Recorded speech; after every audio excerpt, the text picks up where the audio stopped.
parallels. I wasn't sure if you were just jabbing CSGO. No. I like CSGO. I play CSGO, for goodness sake. Yeah, absolutely, you do. So it looks like they are getting prepared for the draft. I am seeing notes, so hang on a second. There isn't necessarily zero prep. You still have to. I mean, let's not forget. We need to reiterate how this format's working because I feel like we are going to keep mentioning in passing. You still have to. If you top your group, you play the fourth seed of the other, right? Yeah. Yes. It's still a huge advantage. I mean, if you look at these groups, especially if you look at who's going to be meeting, say your Wings, your OG, your EG. Those are people, especially in single elimination, you want to be climbing up that prize pool before you ever go near them. It's not like this is a... I don't want to dismiss this group stage. No. One best of 3 win. So if you are getting first seed and you go to main event, you get only one best of 3 win just against the number 4 of a group. Yeah. You already double your prize pool. It's just that simple. One best of 3, you double what you have, and that's like all the way up to the finals, which is crazy. Look at that guy. He sees the Shadow Demon first pick. He picks Luna. He picks Ogre. He doesn't care that they're Stretches his arms. I mean, they got Ogre again, so I'm sure he's pretty happy about it. That's one of their most important heroes to allow their system to function. And the reason they open up with the Luna as well is to discourage. They don't want to give the enemy Shadow Demon plus Luna together. So that's the initiating hero. They need someone to be able to start the fights for them. Clockwork has been on the rise recently on offlane. I'm glad. One of my absolute favorite heroes. I think he's fantastic. We watched... Was it Bubba? Bulba. Bubba. We watched Bulba's legendary... Liquid is doing it! Yeah, we watched the game, the highlights of the game. I got goosebumps actually at the end of that one. Yeah, I mean, that was like the dream Clockwork game. Didn't miss a hook, it seemed. Like But completely blind as well. Yeah, a lot of them were blind, yeah. I mean, that's the nature of Clockwork, a lot of prediction, and I love it. He's a great fun hero to play. Is this going to be MSS on the clock then? Yeah, most likely. I don't think Clockwork fits in.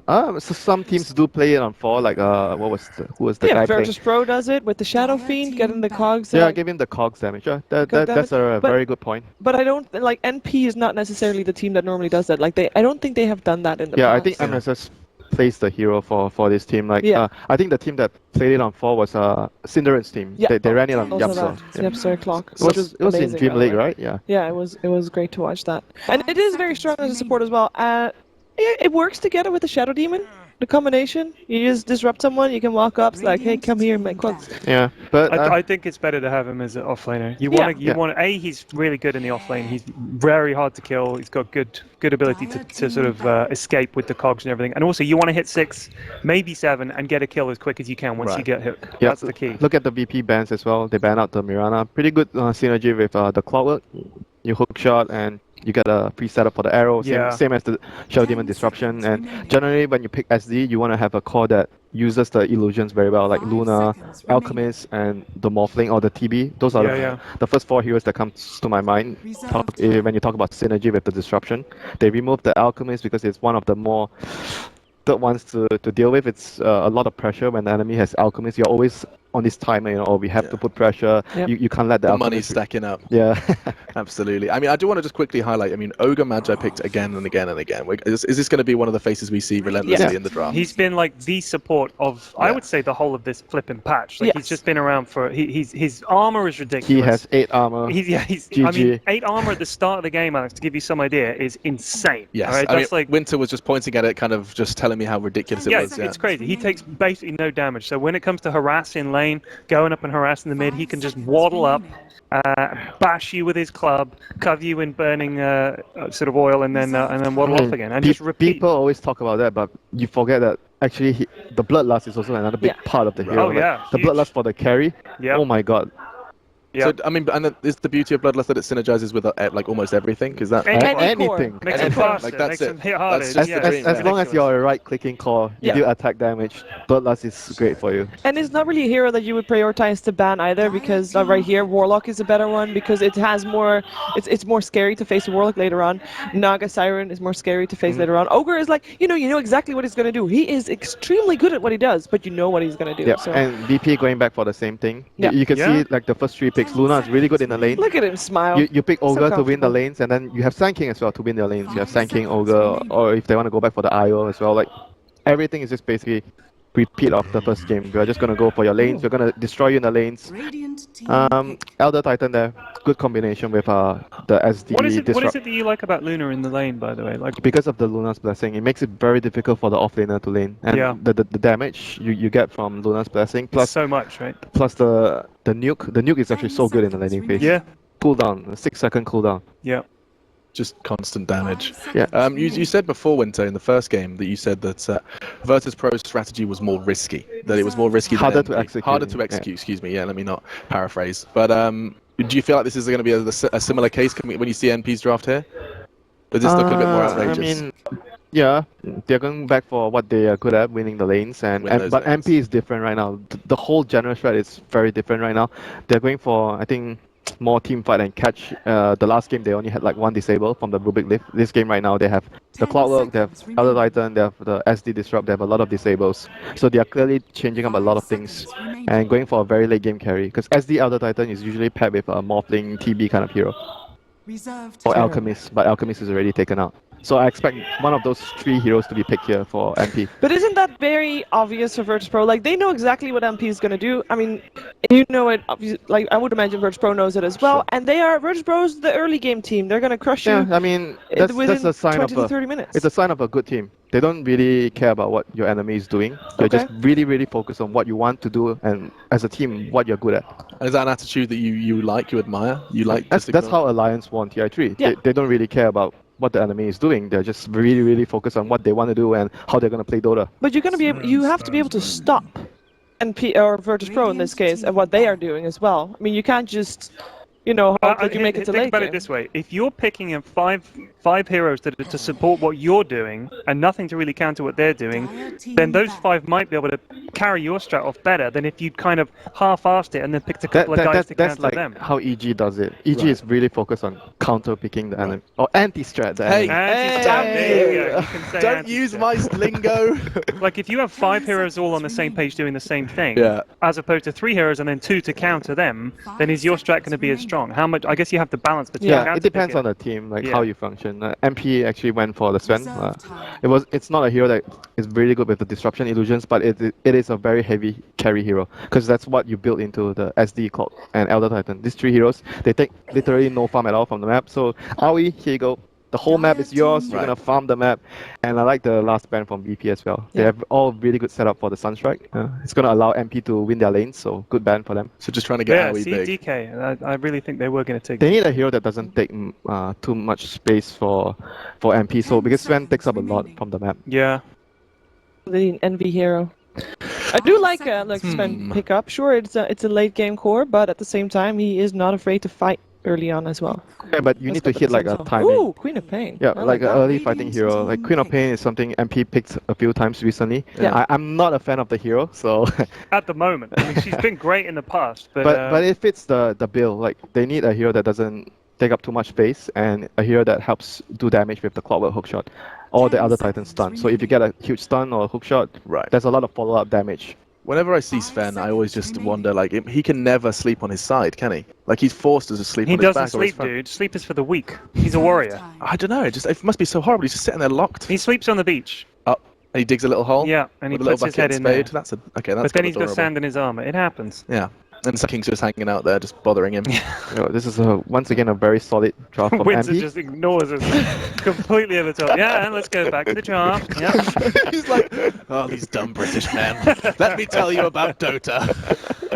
Carry on, please. No, ignore us. Okay, what's no one gonna play Winter? Trying to think, you're gonna make him play that game? I'm gonna make him play that game. He's the best at that game. It's not like there's not one clear good pick here. Should I do the question time music?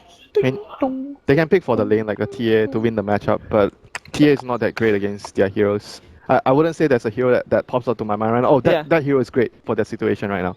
Which hero does good against Queen of Pain? Like I mentioned, like TA would be really good. Pug would win the lane too. Generally, no one is on like a carry type of hero. Would a Shadow Fiend again not be good? Decent. He doesn't. I don't think he does that well against Sven because of the Warcry. Sven is pretty good against Shadow Fiend. You BKB, you run in and you pop your Warcry. There's no way Shadow Fiend can actually do much to you unless the Sven is behind and Shadow Fiend is ahead. Well, then you gotta really trust how your lane's gonna. It's gonna be Temper Assassin, as you mentioned. It's just like for the matchup wise, but I don't think TA is that great in general against the whole lineup of MP. So just what, you think that's almost a space filler? You know? It's not a space filler. It's just how generally VP approaches their game. Like I mentioned, I always say VP is a team that puts a lot of focus on winning their lanes. They just pick heroes they can play that they're comfortable with, and they're gonna win the lane. Yeah, it's just for the matchup. It's not so much about what is the hero going to do later against their heroes.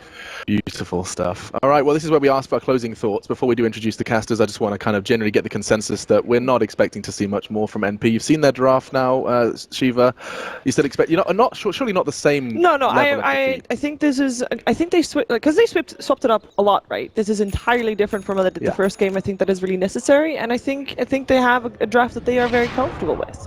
And that we have seen them execute this before, so they can do it. I still think Virtus Pro, like Ted says, they're not revealing anything, and they feel extremely comfortable. And it's like, okay, you know what? We just pick this, don't reveal anything. We just do well. Let's see. They're the better team, so they are the better team. The better team, and it's the better team doing basic Dota as well. It seems to be the general consensus on this. It's never basic at this level, Alex. I don't know what you guys do in CS:GO. I'm allowed to use Winter's words. When Winter says it, I'm allowed to steal it. All right, well, I'm just going to go ahead and get off the screen so I can go ahead and blush. Let's introduce two people that always make me blush. It's, of course, Toby1 and Malini to cast through this one. It's obviously the fantastic looks of Malini and the weird red-headed Australian. Just sets everyone on. You just made it awkward, Toby. Just thank him for the just compliments. Thank him? Yeah. Thanks, machine. Thanks, machine. Come on, Toby. I'm glad you're here. All right, let's. Oh, my alt key was stuck. I was just pinging on the map nonstop. yeah. Let's not do that and destroy all the observers' experience. So NP versus VP. VP. Again, we have the same kind of similar thing. Really, really good laning phase coming out from them. The Templar Assassin being the one to cap off their lineup. Everything looks pretty stable again for VP. I think the bigger problem is giving them Sand King and Ogre again. Those two are just really nasty in their hands because it's like they run around the map a lot, they control their lanes, and they like to stun so they can just constantly kill you over and over again. And like they're just very imposing, I think is the word I would use for VP. But how do you really ban out these heroes against Virtus Pro? Like I was talking to Casper before these games actually started today, and he's just like, yeah, VP's just going to keep doing exactly what they've done before because they know it works. And why are we going to fix what's not actually broken? So we just keep running the same kind of thing. They've got enough diversity where you've always got like these 3 alternate heroes. When something else gets banned out, they just cycle in a new strategy. Deal with the Bat Rider, which they've been banning out instead. Yep, I would say. This game, they didn't ban out the SD and they tried to take it themselves. I think that Ogre is a much better first pick personally against VP, but then you'd give them SD Luna. Yeah, that's what they're trying to avoid, right? That can be manageable though, because if you give them that, then you can take the Sand King yourself, who is also really good versus the illusions. I think that's why VP took it in the second phase. They're like, oh, you're going to ban Sniper? Sure, I'll take Sand King. You want to pick a Manta plus a illusion hero? Okay, I'll get Ags and own all of your illusions with Caustic. And then they were severely limited in their carry choice. They had to go with a Sven, who doesn't even use illusions, so now the first pick's kind of wasted. They don't have the Marauder to pair up with it. What exactly is the SD supposed to do this game?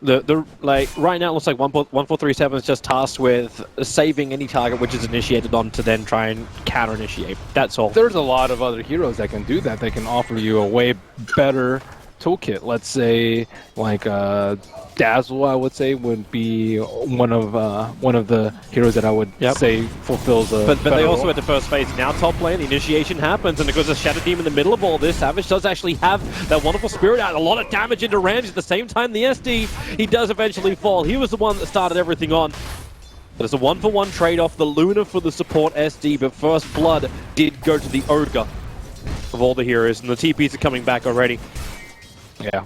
One of the benefits of the Shadow Demon, though, is making the illusions of the Luna, but they can expect the TA and the Sand King to do the majority of their damage, and Luna kind of just sit in the back and reinforce everyone else. It's also one of the benefits of being Luna. She can be a hard carrier, or she can just buff everyone out and stay alive. Do you actually modify your build just because of that, knowing that you're going to get disrupted up? So like less stats or something along those lines? Because you still like want to look towards your Manta and such. You can go HOD, I would say, and stack for the TA. I guess that's one alternative that isn't stats, that helps out your team a lot. But there's not that many other builds that don't involve some sort of move speed or stats. Oh, Solo might be in a little bit of trouble. He's up a long way, and Savage does have the Spirit in the Stomp combination, so they start with the Storm Bolt, into then the Stomp. And Solo, body blocked up by AUI. Is there going to be enough damage with the catch? Are they going to disrupt him up? Savage taking way too much damage from Ramses. Ramses will drop down low. AUI cannot get in range in time. And now it's actually NP who are the ones on the retreat, even though Solo is 160 life, which is like 5%, 10% of the Ogre Mage's life. He's still up there hitting the Shadow Demon back. Joke's on you, Toby. This is an ogre we're talking about. Yeah, I know. But MP feel like they can kill him, judging by their maneuver. I'm surprised our op just didn't, go somewhere else. He's like, oh, he's not gonna die. We don't even need to bother watching this. Yeah, let's go down to the bot lane instead and watch like MSS versus Pasha. Oh, they have a stomp onto Luna. With the Storm Ball follow-up. Yeah, that's it. Mega dead. I actually like this catcher early on too. Coming out from the SD, they're actually amplifying up enough that they can get through heroes like Ogre. Obviously, we just had a whole bunch of denied. Both Lil and Solo denied themselves up. So right now, the neutrals are on the same score as MP. It is important, though, for MP. Oh, Courier Snipe middle. Going in. It's been 3 minutes. It's Envy. It's Envy in a nutshell. And is he denying himself up to... That is usually not the choice for people to deny because you give them a little bit of gold, but 149... Maybe he could have walked for the Ancients. Is that worth it, though, for him? He's giving away 150 gold. Let's say that would take him like... He took the bottle off, right? Yeah, he did, off the chicken. Top lane, initiation, gonna go on AUI, they drag him back, but the stomp here again from Savage creates more space. They all look very tired and asleep, but Luna, the catcher, is on him, combining it with the Shadow Poison. Ramses makes a break for the tree line, and he'll actually go down. Now it's Solo trying to help out. Eternal Envy's rotated up here too, so Virtus Pro, they're outnumbered. Lil needs to help out somehow with the Fade Bolt. It's just not doing enough work. They do kill this men, thanks to Lil, but now Envy is on the hunt. It's a double kill for the SD, but it's Lil trapped in the tree line. His TP's coming off cooldown now. There's no mana for a disruption, but he's not going to attempt the TP. Does as much damage as possible and then accepts his fate. That's another benefit of Envy, though, dying right when he did. If he dies in neutrals, that's be 6-7 more seconds, which I think he would have made the fight on time, and MSS gonna take a spill as every hero has just kind of went to a different lane at this point. Yep. I'm wondering though if it's really worth it for Envy. Like, his mid lane wasn't going well. He's 11 CS now. Didn't get any of the kills. They were just supports. But no one's sitting at 28 for 10 on that Templar Assassin. Yeah, it is risky for Queen, especially before, like, let's say 6-7. When I think she really gets strong, and Solo is kind of just making sure she can't come back, do anything. And on top of that, the mid tower is almost dead. It's at under 500 HP due to the constant beatdown from the Templar Assassin. Yeah, and TA's in a fantastic spot too. Like, yeah, you had the Courier sniped out, so this didn't bring everything back, but now we've actually got the Courier back up. The bottle's on the way. It looks like that's actually the full Ring of Aquila as well for TA. So while these items being missing is a bit of a pain in the butt, he can always just come back. There's 2 Observer Wars down on top of that tower as well. And Lil, 1437, gonna maybe walk into on top. That was a close encounter. And looks like he will be able to stop the pool from happening. Just messing around with the SD. This is not usually how teams handle this spend too. Oftentimes they ditch AUI safe lane and let him farm with the HOD and stack Ancients and get huge. He takes him out at maybe 8 or 9 minutes, maybe even slightly earlier sometimes if he has free farm. Yep. And this game, he still doesn't even have treads. He is struggling, and he takes up a lot of space on the map, but only if he has HOD, because otherwise, who's going to be able to stack the Ancients? No one's even like SD, Burrow Strike. Are they going to go straight through the tree lines? They want Vision first, and they'll get the pickup, throw him down. They know that Stomp's on their way, and they'll create a little bit of space. MSS with a great rotation. Hook shots in. Lil, as well as Pasha. They split up, while Pasha, stunned up as the SK, goes down the Battery Assault. It will allow Lil to escape. That was a little bit of poor communication by MP. I like how all their cores are TPing in, but they could have gotten a +1 there if Clockwork just stuck on the Rubik. And then because they could have realized that the Sven would have been able to kill the Sand King. But Sand King's one of those heroes that you kind of expect might always be able to survive. He actually does not have any Poisonous Sandstorm this game, so it looked like it was an anti-Rubik thing last game, and maybe an anti-ranged skill build that he did. So I like that he's super flexible with the Sand King build, and he kind of just like has that threat in them, like the supports have to constantly buy sentries and stuff because he did it last game. And MSS, he's not going to be able to get close enough to actually hit onto Ramses. But again, VP have done the same kind of thing. Chip away at the tower and then just open it up for another maneuver. And MP have to commit multiple heroes to try and stop it. Again, he comes back to try and hold this mid tower, but that's a double damage rune on a Templar Assassin. MV cannot fight that. At least he has the capacity for a little bit of armor, so he doesn't get destroyed. He's sitting at, what, 6 armor? It's decent at this point in time, but the problem is he is underfarmed and does not have any treads at the moment.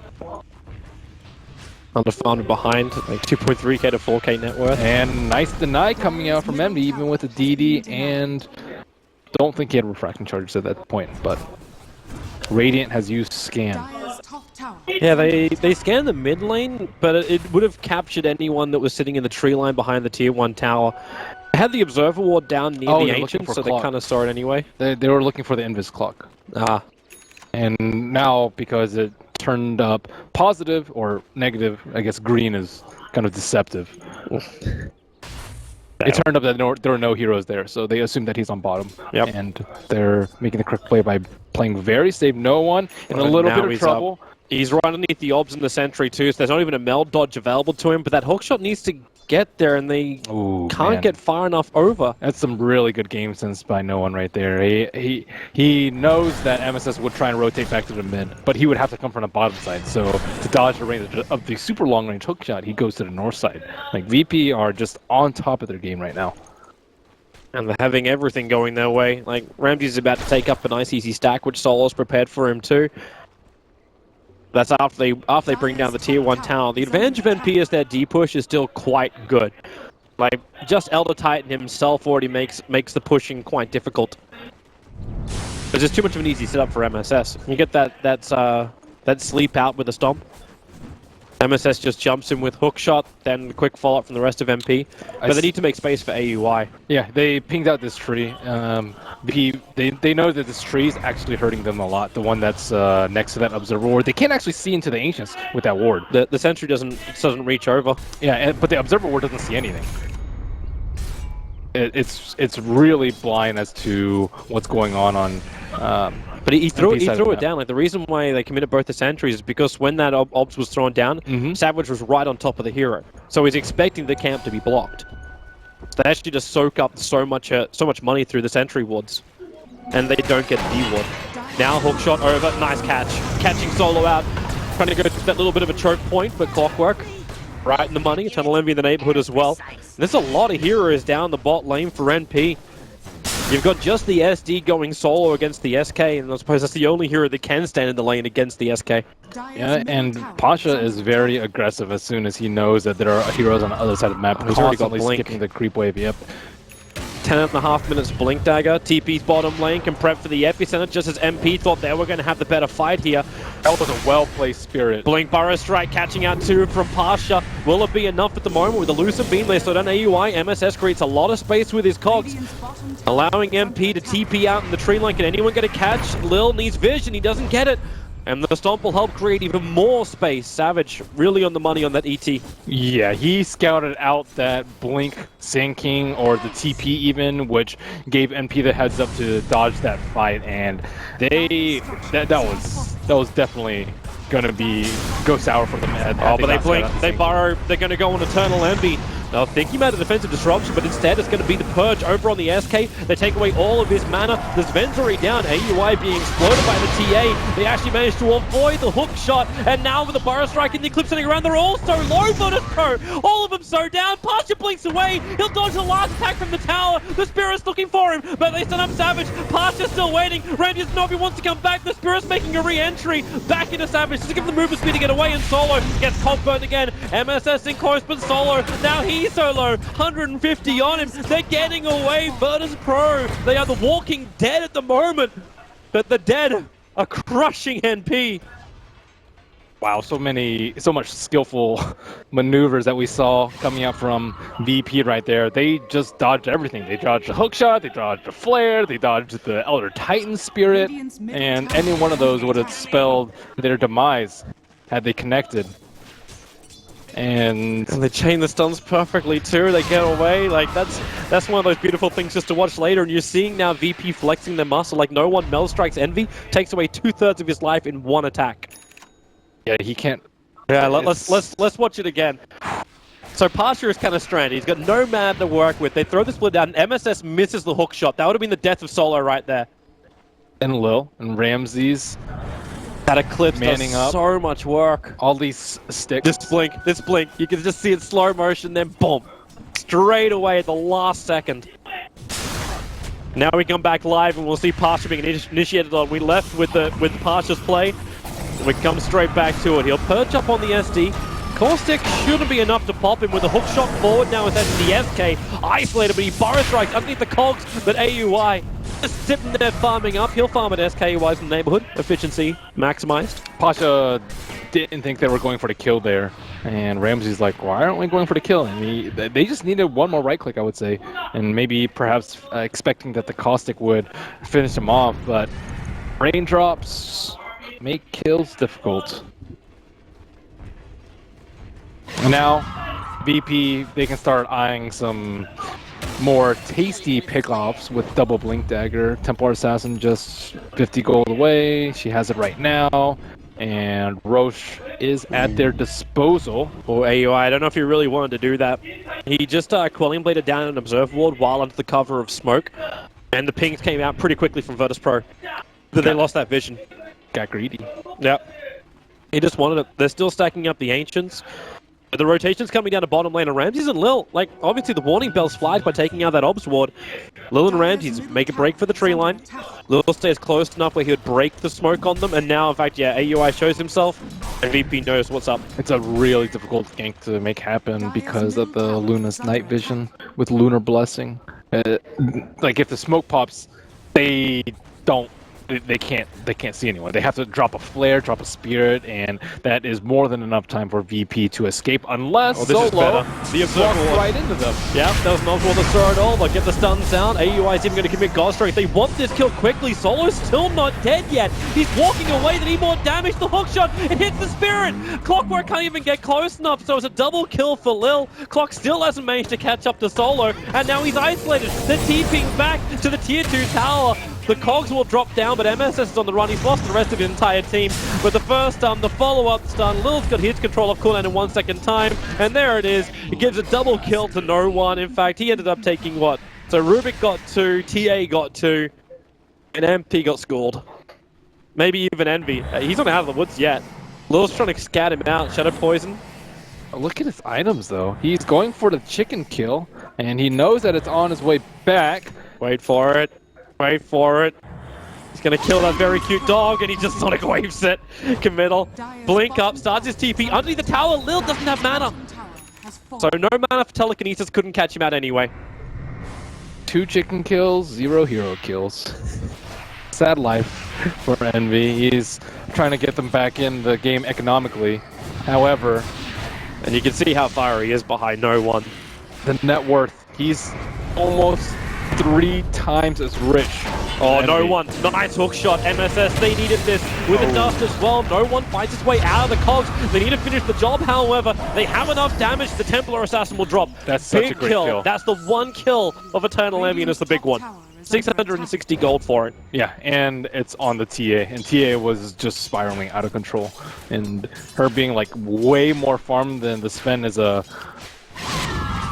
It's really problematic because then the Warcry is just not going to be that effective in saving anyone from the Meld Strike. However, with that, Envy can pick up some more items. I'm not really sure what you go for as a Queen of Pain. Normally it's the Orchid if you're ahead, but now there's like a Force Staff on the Sand King, there's a Blink on Rubik. It's just not that easy for him to actually get picks with. Is it worth him just going for something more like the Aghanim Scepter, like that lane tempo controller, like Ags and Lincolns, and then just wait for the late game where maybe you can get a Scythe?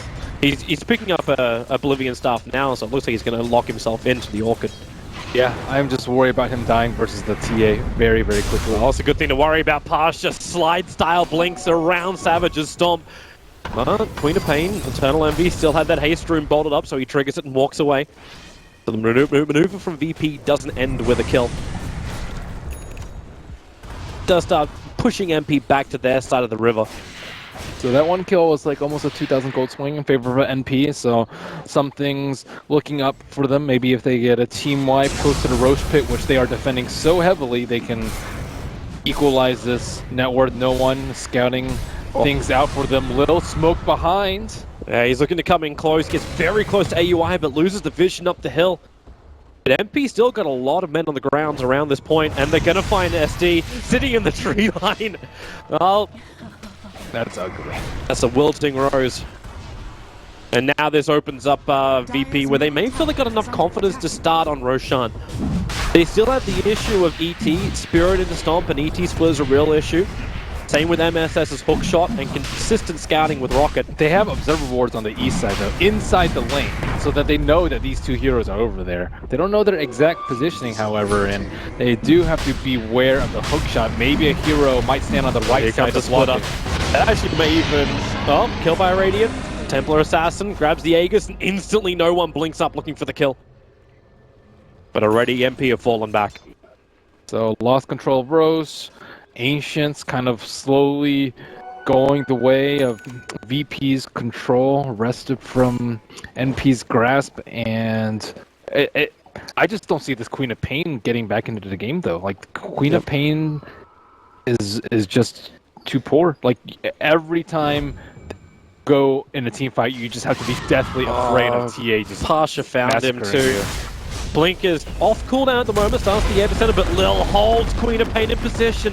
He buys as much of the second Oblivion staff as possible, but it's still a dead Envy. Yeah, I honestly don't know what to go for. Maybe, any of the items just sound like not that great. I was saying maybe Veil, but the problem is Sven does very little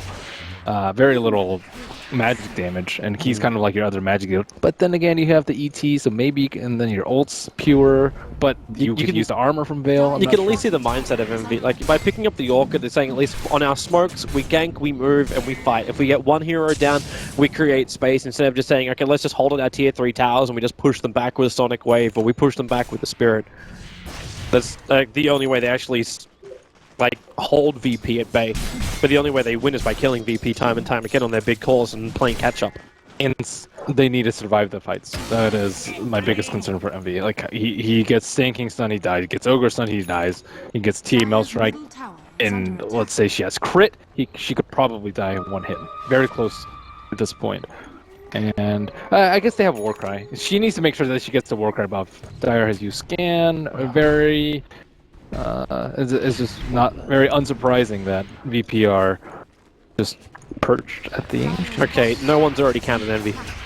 He's completed Amanda style 20 minutes in. Yeah, that's the thing. When you're that far behind as TA, by the time you get Orchid, they'll have 4 stats, they'll have Yules, they'll have BKBs, Mantas, perhaps even a Lotus Orb. Like any of these items will just render that Orchid useless. And then 4,000 gold into the Orchid is so much of her net worth right now. Yeah. Like you... And what's Cop offer after that point? Like, you sit there, it's like, well, okay, I Sonic Wave, but even if your timing is wrong, you can hit Refraction of Templar Assassin. She can snipe chickens. Two chicken kills. Yeah. Chicken Hunter. That's a lot of gold, come on. Yeah. Or you kill Templar Assassin to get so much more. But right now, it's MP, you have to be on the defense. They're still not TP'd back yet, so VP, they start their push. The Spirit Stomp again being available. This will slow down the attack, but it's definitely not going to stop it. And they need to bring everyone is back. Watching AUI with that Blink Echo Saber of his. They need to kill Luna, but Luna has a Hurricane Pike, so now anyone that gets 4-staffed can easily be saved by either the Luna or Pasha. And the Spirit Stomp also missed on no one. They can't even catch him. They jump him, you Stormbolt to start over on the Templar Assassin, just blinks in, goes on AUI, Eternal Envy. He's not certain he wants this one, he got the Shadow Strike over on the Templar Assassin, so at least there's not that many charges, but then faster!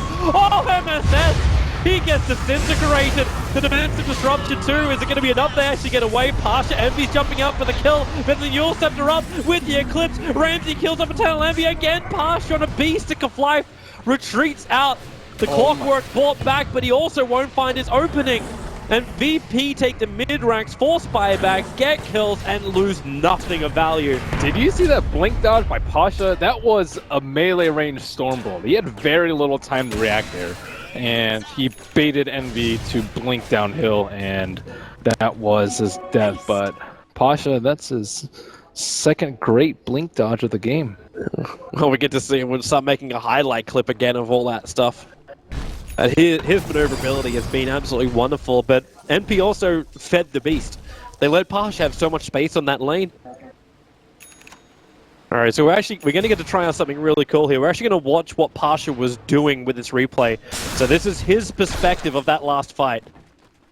You're going to get the Epi, Sand King just owns the clock. But at this point, oh, he got 4 staff. 4 staff down. Okay.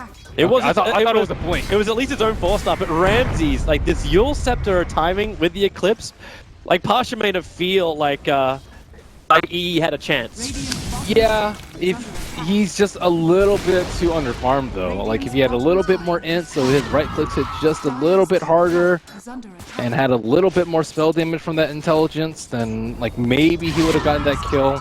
But it's just unfortunate that it's a situation that Quap is in, that she is just really far behind. Like the experience graph is way worse than actually they're both. Yeah, the graphs are pretty high up. There's no spinning that to make it sound good for NP. NP have to climb a mountain at the moment. That's pretty much it. Raiding in a scan behind them, so VP just making sure there's no shenanigans from NP. Yeah. They do have the Orchid over on EE, so this is one upside. The downside is almost every single hero is a counter to the Orchid already. And the hookshot, which they are kind of heavily relying on. MSS on the south side, maybe looking for a hookshot. Solo is the scout. He doesn't want Solo. He can't kill Solo. No. And they know it. The only person they could potentially kill is Lil, but Lil's walking around with a blink dagger and a freaking point booster. He's almost completed an Agate Interceptor. I don't think they can kill Lil. I don't think they can kill anyone with it. 2 4 staff. They have the butterfly. They have to try. At least they get like a Luna to fight for their cause. That's one small upside. This is a fight you know you're gonna lose if you hookshot in. Like, yeah. You know you're probably gonna get team-wiped unless. But he's gonna be the space creation, right? That's it. No. The AUI! He goes in for the anti-disruption. It went the same time as Ben initiated. Solo is at least isolated here, but with the 4 staff and Burrow striking from Pasha. He caught Savage, he caught Rose, and MP are completely caught. Pasha will come in. That epicenter, this still wasn't even used, but no one does so much damage. The butterfly, AUI can't even hit it right now. No one is untouchable. And you got MSS trapped on the front lines. Buybacks are coming in from MP, but this feels like desperation. MP blinks forward, no one waits, and then 2 hits down the SD, moves on to Envy. It's a rampage, and it really is the game. AUI is stranded between everything. The only upside is the fact that it's only a Luna and a TA. The downside is it's the Luna and the TA. There's still a life for Virtus Pro. So AUI tries to be a man, but it's just not manly enough. Too many rampages, and MP will lose their first game to Virtus Pro 2-0 in an insanely convincing fashion. So we just from got Virtus Pro. 5 rampages by the same person in 2 games. 5. Yep. That's pretty. Yeah. He did have a lot of space though. Like if you look at the VP